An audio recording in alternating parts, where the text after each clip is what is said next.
Tocando nesse assunto aí, que eu queria entrar agora pra gente mudar a fase aí, a gente queria entrar um debate, aproveitar a tua experiência. Essa semana agora, né, cara? Ocorrência aí, porra, anteontem na Brasil, galera, né, já jogou já, Complexo Israel, e aí já faz uma investigação, e a galera já começa a linkar a porra toda, né? E aí eu queria a tua opinião agora, já passando pelo concurso e tal, e agora pra orientar a galera, dado que o meu público maior, e não só o teu também, da galera do Fala Guerreiro, é uma galera muito interessada em segurança pública, e eu acho que o Rio de Janeiro vive a segurança, porque a gente já vive a segurança pública há muitos anos. Uhum. E eu queria que você falasse um pouquinho disso aí, cara, porque para o Brasil e a galera já começa. Então eu queria, na verdade, dois assuntos com você, dois temas. Primeiramente, você já me falou nos bastidores, a problemática da narrativa, né, que você acha complexo. Ela mais atrapalha do que. E aí depois você pode entrar nisso aí. Eu queria começar o fio da meada com a nova, abre aspas, facção, que é uma dissidência de outra, que é a tal Complexo Israel. E aí parou o Brasil, a Avenida Brasil agora essa semana, na verdade na quinta-feira. E para o Rio de Janeiro, inevitavelmente, teve uma operação policial. E depois eu já queria que você emendasse o assunto, e aí eu vou virar o tema sobre a nossa realidade de segurança, cara. Porque a gente conversar aqui nos bastidores, é uma realidade que é peculiar do Rio de Janeiro. Eu vejo muita galera, não, porque vamos combater o quê? Porque eu tenho tráfico, eu tenho milícia, eu tenho contravenção, eu tenho narcomilícia e eu ainda tenho a corrupção. Que eu tenho um evento emblemático que chama Carnaval. Isso desde a década de 80. Aí eu queria saber a tua opinião, cara, hoje, assim, dentro da polícia, dentro da segurança pública. Primeiro isso, sobre essa atitude. Aí você já me falava aqui sobre essa operação, tua opinião sobre a operação policial Operação aí de da. ontem. Cara, aquilo que você me falava aqui nos bastidores. Acho interessante a galera saber das terminologias, né? Cara, primeiro a gente tem que saber quem é o Peixão, né? O Aham. Álvaro Malaquias. Ele é oriundo de Duque de Caxias, filho de uma senhora evangélica, esteve na igreja evangélica, em algum momento se afastou, Sim. em algum momento entrou para o crime, evoluiu na cadeia hierárquica da facção TCP, que é o Terceiro Comando Puro, Puro. e, Que era de liderança de quem mesmo? TCP? cara, isso foi fundado pelo Ney Facão, Aham. tá? Foi fundado pelo Ney Facão ali no Complexo da Maré, Vila Pinheiro e tal. Esse criminoso, o Peixão, ele, desde o início da sua jornada criminosa, ele já tinha o hábito de destruir templos de religiões de matrizes africanas. E ele fazia isso falando que supostamente ele é evangélico. Onde que surge a narrativa? É uma diferença muito grande em eu dizer que sou uma coisa e eu ser aquela coisa. Eu posso dizer para você que eu sou advogado, mas na verdade eu sou bacharel em direito. Sim, São coisas diferentes. Eu não posso advogar. sim, O pior ainda, eu posso dizer para você que eu sou professor de matemática, mas na verdade eu sou formado em letras. sim. Então existe uma grande diferença entre você dizer que é uma coisa e você de fato ser aquela coisa. Porque quando você fala de evangelho, você está falando de uma nova realidade de vida, que é a trajetória da cruz, que é alguém que só viveu o amor, que é alguém que só fez o bem. Então, a partir do momento que alguém invoca a Bíblia, o Novo Testamento, se é evangélico, vem de evangelho. Está falando dos evangelhos, de Jesus e dos apóstolos. Alguém invoca isso e mata, rouba, autoriza a barbárie, há uma incongruência aí. Sim. Então, se eu não tenho maturidade para distinguir o que é ser do que é se dizer ser, bom, então peraí, então eu vou parar e vou estudar, porque alguma coisa está errada. Quando é uma pessoa qualquer, desprovida de conhecimento e fala, ok. Mas o problema é que nós temos aí pessoas que têm redes sociais grandes. Sim. E, cara, obviamente que no meio evangélico, assim como em qualquer área ou grupo, vai ter sempre um ou dois mau caráter, ou A mais ovelha mau negra, caráter. né? Se o grupo for grande pra caramba, por exemplo, sou flamenguista. A torcida do Flamengo é imensa. Sim. A grande maioria da torcida do Flamengo são pessoas de bem. Mas tem torcedor fazendo quebra-quebra? Tem. Como em qualquer outra torcida. Como em qualquer outra torcida. Você acredita que toda a torcida do Penharol é criminosa? É, óbvio que não. Entendeu? No meio daquelas pessoas lá tinha uma mulher com um filho especial. Foi conduzido por conta de uma série de outras. O que eu quero trazer. E a imprensa também colabora muito com essa narrativa. Fala assim, traficante evangélico. Eles poderiam corrigir essa narrativa dizendo traficante que se diz evangélico. Porque tem uma galera que leva o evangelho a sério e tá pagando esse preço. Sim. Tá passando por intolerante religioso. Eu conheço um pastor que ele tem uma história incrível. Ele pastoreava uma igreja ali no Meia. Uhum. Onde tem uma igreja católica na Rua Adriano. Na Rua Adriano tem uma igreja evangélica. Conheço a Rodrigo. Tem uma igreja evangélica grande e tem uma igreja católica muito grande. Sim. Acho que é Nossa Senhora de Fátima, se não me engano. Sim. E a igreja Maranata. Ponto final do 679. E aí esse pastor viu que era comum, ele viu uma pessoa carregando um banquinho. Falou, caraca, essa pessoa deve ter comprado um banquinho, legal. Aí no outro dia, ele viu 2 pessoas carregando um banquinho. Ele, deve ter uma fábrica de banquinho por aqui. Não é possível. Aí teve um dia que ele viu uma família inteira, cada um levando um banquinho. Ele, eu vou seguir essas pessoas. É muito curioso. Esse pastor é muito peculiar, cara. Ainda vou entrevistar ele no podcast. E ele foi atrás e viu que as pessoas entravam na igreja católica. E era cultural daquela igreja, cada um levar o seu próprio banquinho da igreja católica. E aí ele foi lá e falou assim, quero marcar um gabinete com o padre. Aí não falou que era pastor. Assistiu a missa todinha. E no final ele falou com a secretária do padre, marcou um gabinete. E foi lá e conversou com o padre. Eu vim aqui te conhecer porque eu achei a tua ideia sensacional. Que bacana esse trabalho que vocês fazem aqui. Eu quero te convidar para ir lá na minha igreja. E esse vídeo está no YouTube. Pastor convida padre à igreja. Dá uma olhada que vídeo maneiro. E aí o padre prega na igreja evangélica e depois esse pastor, o pastor Davi Silveira, foi lá na igreja do padre Maneiro. E pregou lá na igreja e foi sensacional. É nesse meio evangélico que eu aprendi a viver. Então, quando você dá crédito demais a alguém que faz o mal, supostamente em nome de Deus, e esquece todas as pessoas que vivem aquilo ali de verdade, você começa... É você que está produzindo ódio. Quando alguém que tem um perfil muito grande passa a repetir que o Peixão é um traficante evangélico, que ele faz em nome de Deus, não, ele faz em nome próprio, ele só usa a Bíblia para justificar isso. Entendi. Ele é um criminoso. E evangélico ele não tem nada. Esse é o ponto. Agora, sobre a operação de ontem. O Peixão, ele domina Vigário Geral, Parada de Lucas, Cidade Alta, Cinco Bocas e Pica-Pau.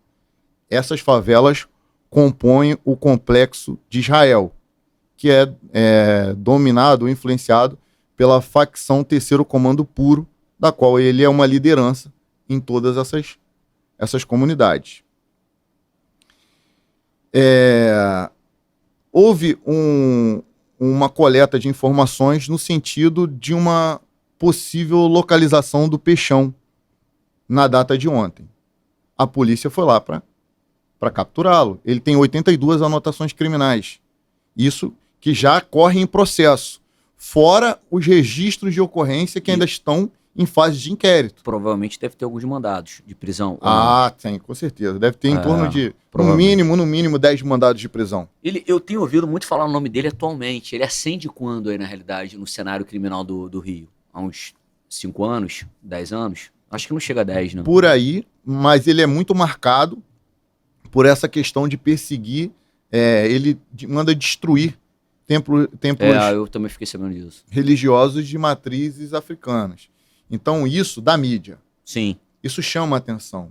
Isso é inaceitável, inadmissível. Qualquer forma de preconceito.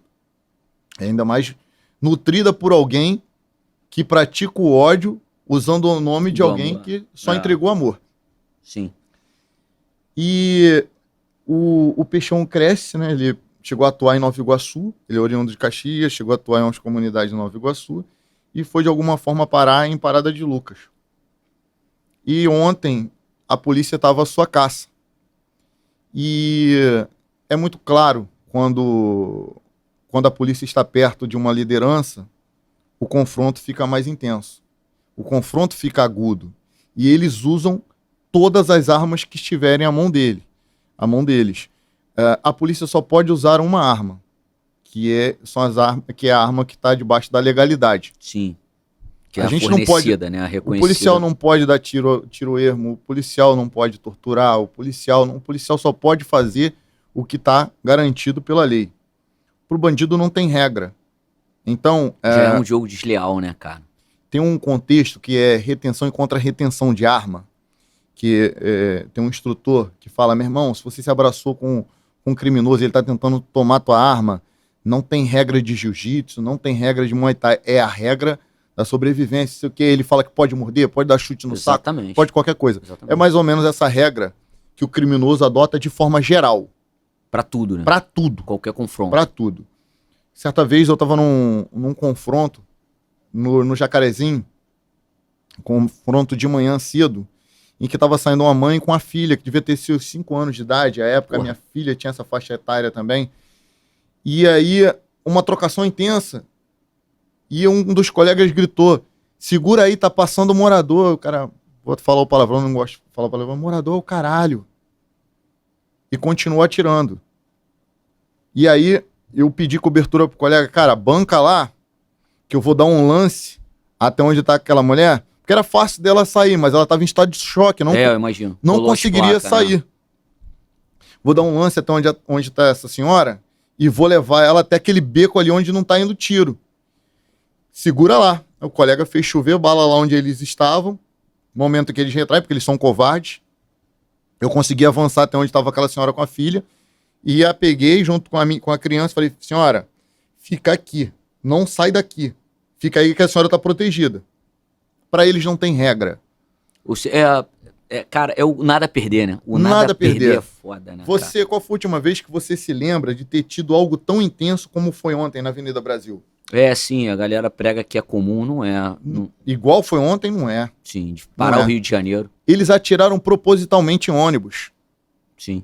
Eles atiraram propositalmente em ônibus. Eu estive em um dos locais, que foi onde morreu aquele senhor que estava dirigindo o caminhão. Cara, ele estava entre 500 metros e 1 quilômetro do local, numa direção totalmente contrária àquela que atirava a polícia. Eles alvejaram ônibus, eles roubaram carros, eles atravessaram carros na entrada da favela. Tem algumas fotos aqui. Eles atravessaram carros na entrada da favela, eles usaram de toda a artimanha. Qual era a intenção deles? Meu irmão, a gente vai fazer parar esse avanço da polícia, custe o que custar. Qual é a forma? Já que eu não consigo combater a polícia, eu vou dar tiro inocente. Porque eu tenho certeza que alguém vai ver isso e vai mandar segurar. Porque, cara, já estava todo mundo parado ali. Por mais que tu mande Sim. fechar a via lá atrás ou lá na frente, as pessoas não iam para trás nem para frente. Tava tudo parado ali. Sim. Não, e cara, você tocou num ponto, é cirúrgico. É uma disputa muito desleal, sempre será, porque quem não tem nada a perder, e vocês não só tendo a perder, mas representando o próprio Estado, que atua dentro da legalidade, cara, realmente é uma realidade. Mas assim, cara, na tua concepção, é interessante ter essa visão de alguém, né, integrante das forças de segurança pública. Mas como você vê, assim, cara, a realidade da segurança no Rio de Janeiro com essas várias frentes de atuação criminal, que eu chamo a atenção essas vezes em aula, e sendo morador também sempre da Zona Norte. Cara, como que a gente combate 4 frentes criminosas? Que eu sempre falo isso, nenhum estado da federação tem isso. A contravenção eu não conheço em nenhum outro estado. A milícia do jeito que é aqui, empresarialmente falando, é uma empresa aquilo ali. E assim...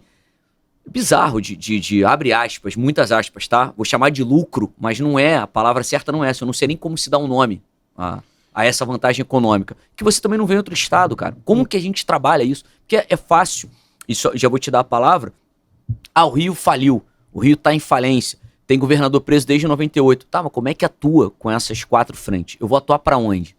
E aí eu queria saber a tua opinião, porque eu não vejo a galera levantando, é tráfico, tá, mas tráfico é uma das frentes. Eu tenho mais 3, 4, né?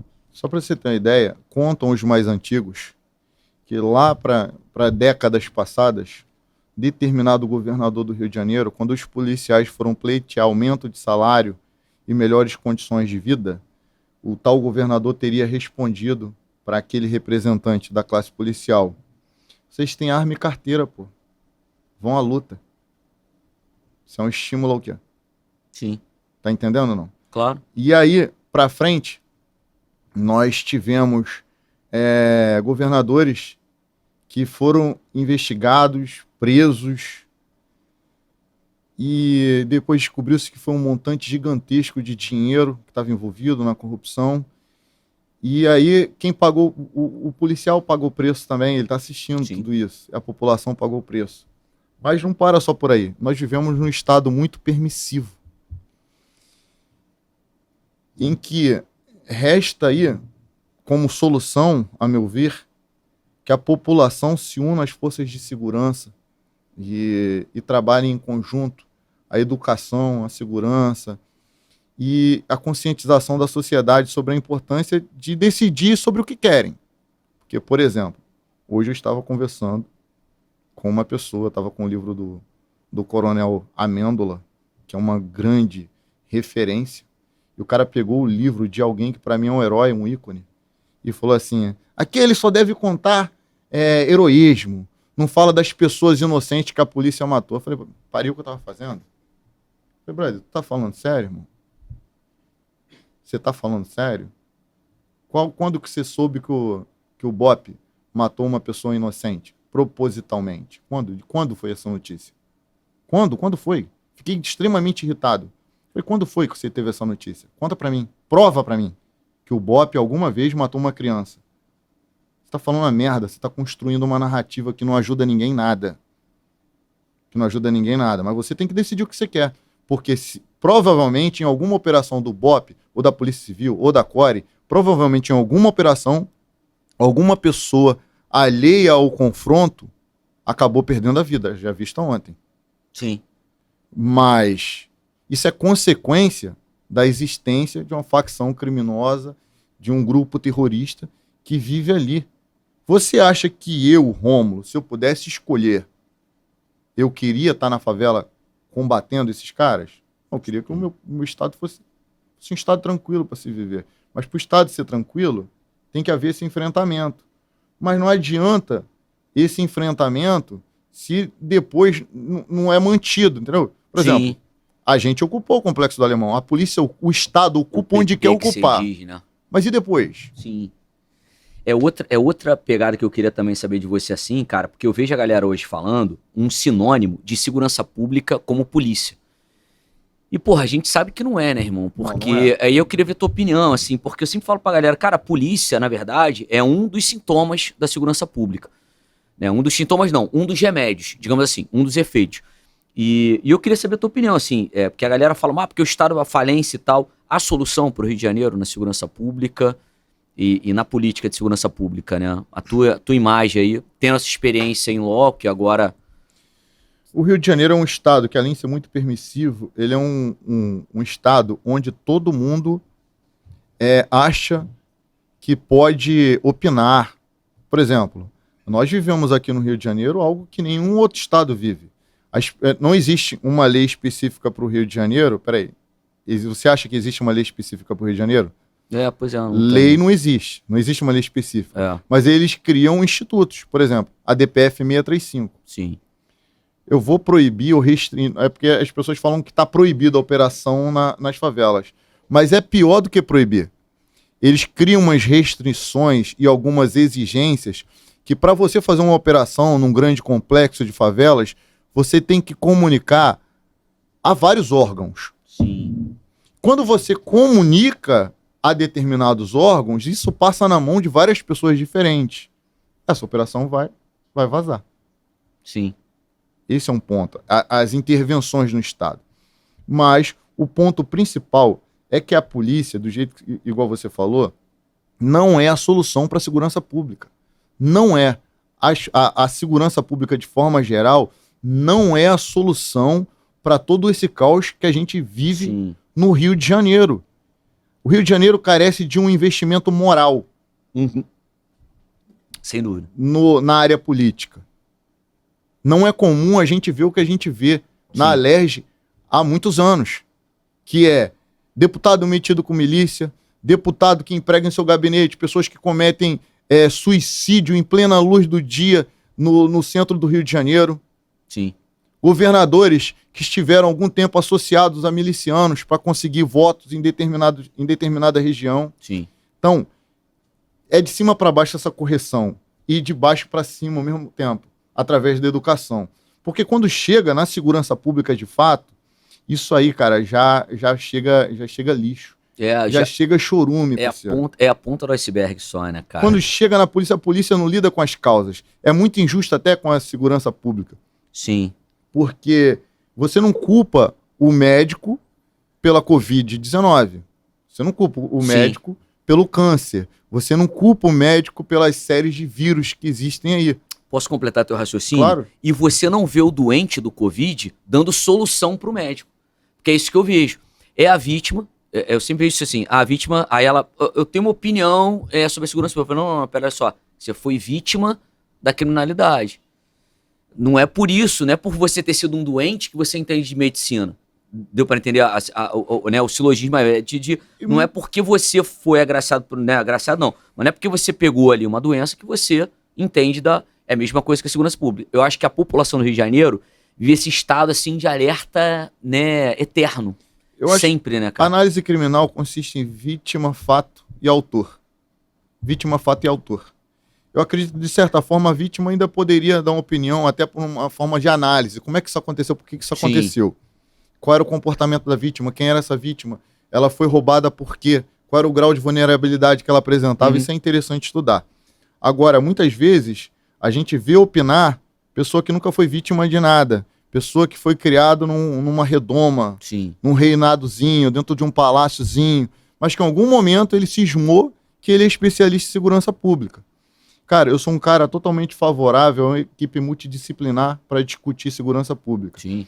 E aí eles até tentam fazer uma equipe multidisciplinar para discutir segurança pública. Eles só esquecem de chamar a polícia. Entendi. Eles chamam todos, menos a polícia. E aí junta pessoas com viés ideológicos esquisitos, pessoas com pensamento libertário, pessoas que pensam desencarceramento em massa como sendo a solução. Não é a solução, cara.